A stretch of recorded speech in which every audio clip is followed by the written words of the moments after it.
Hello, Dana. Oh, Peter, I adore your work. I adored this show. I adored the character. So I have to start with the project it feels like an adventure.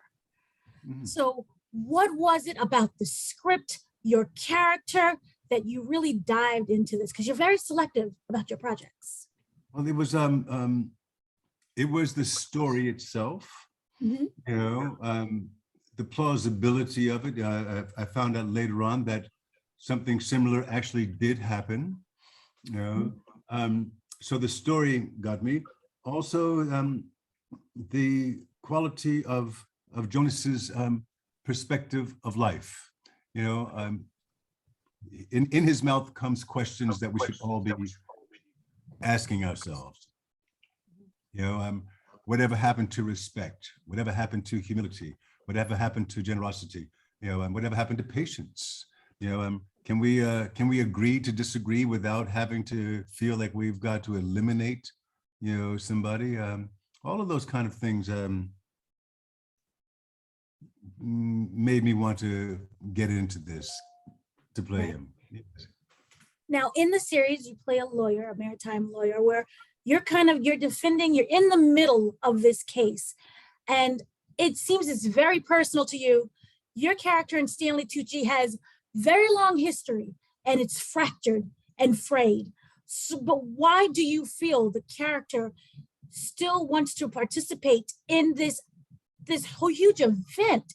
Because it's so easy just to walk away. The relationship from the beginning seems like it's done with. You walk out of the restaurant, without any kind of spoilers, but it's fractured.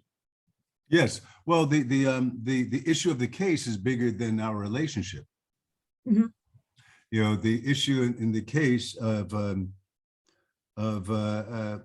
a culture being taken away from people who have who it belongs to, who will have no access to it, who a culture that might feed a young mind, might soothe an old person's mind, heart. You know, those issues are far bigger than, despite the fact that there was a terrible loss between us. Um, the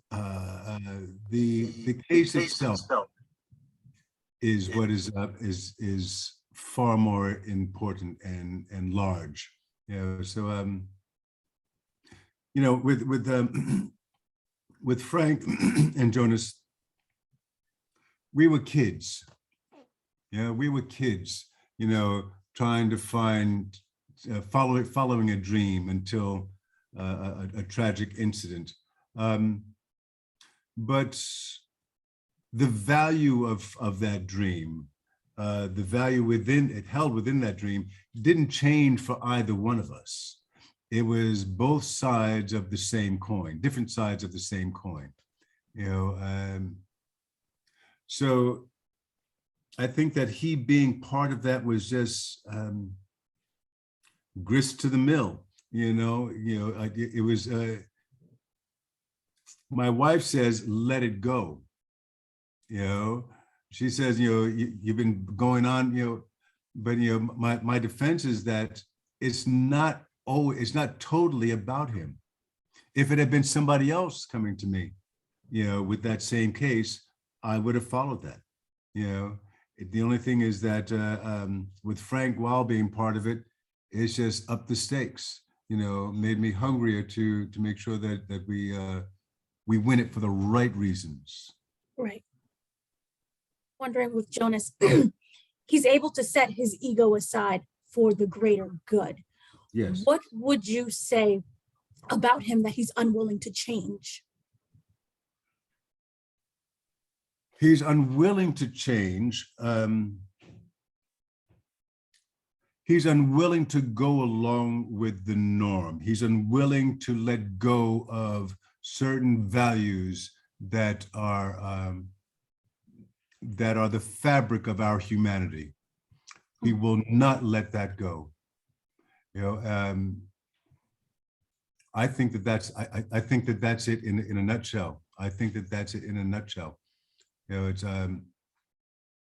and it also seems to me that he doesn't really want to let go of that joint that he's smoking with it.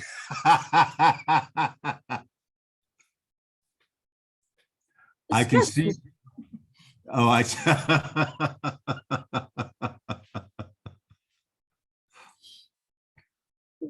One of the things that I love is the dynamic between Jonas and Frank.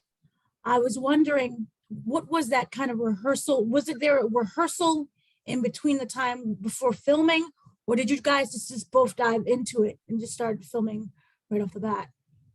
We both dived into it. We didn't sit back and analyze you know where we were at. I think they were both actors of a certain experience that um, you can look at the character you're playing um, and wear that character and look at who with whom you're having a conversation um, and understand the dynamic without having to go into it, you know, too strongly. That doesn't mean that we didn't have any conversations about that, but in that first scene, I think we understood where we were,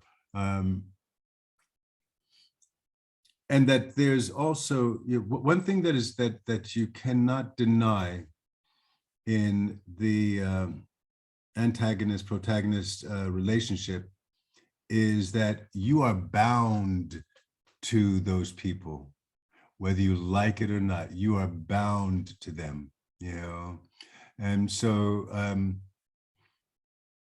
he may not want to overtly recognize that, but he does recognize that, you know, that there is this attachment, you know.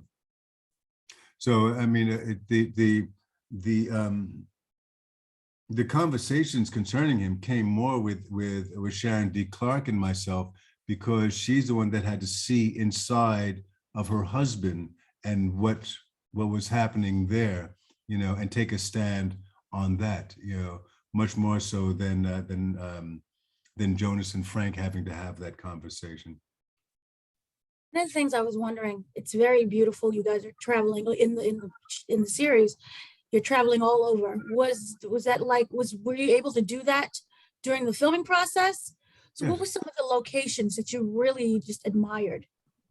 Um, all around outside of well, Madrid,